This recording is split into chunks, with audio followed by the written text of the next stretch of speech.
There's a great fire starting scene in the movie Sephiroth Falls, starring Pierce Brosnan, aka 1995 James Bond, where he uses a bullet to start a fire. So somehow he ends up in the river, the guys are hunting him, and he escapes with only a huge Crown Stag Bowie knife and a bullet.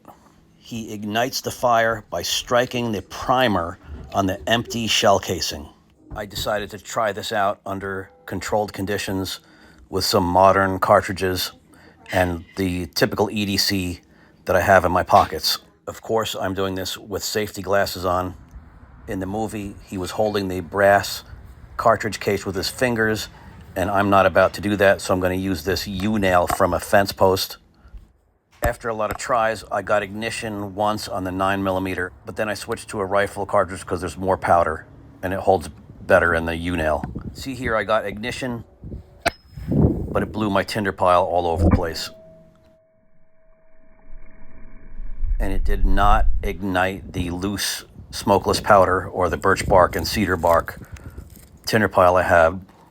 So just for fun, I got my old ferro scraper out and ignited it that way.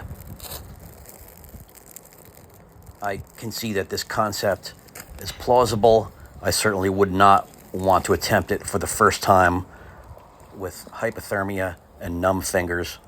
The movie setting was in 1868, and they did have center fire cartridges back then, probably something like a 44 Remington, but it was definitely black powder. Smokeless powder wasn't invented until 1884 and probably wasn't available commercially until the 1890s. But smokeless is what I've got, and the scenario where I might be able to use smokeless powder as a fire starting assist is a viable idea. What you're watching now is a lot of bloopers where I failed to ignite the primer. Realistically, getting a primer ignition is highly unlikely, but maybe if I keep trying, or if you guys have any ideas or suggestions, I can work out a procedure that works reliably and repeatably.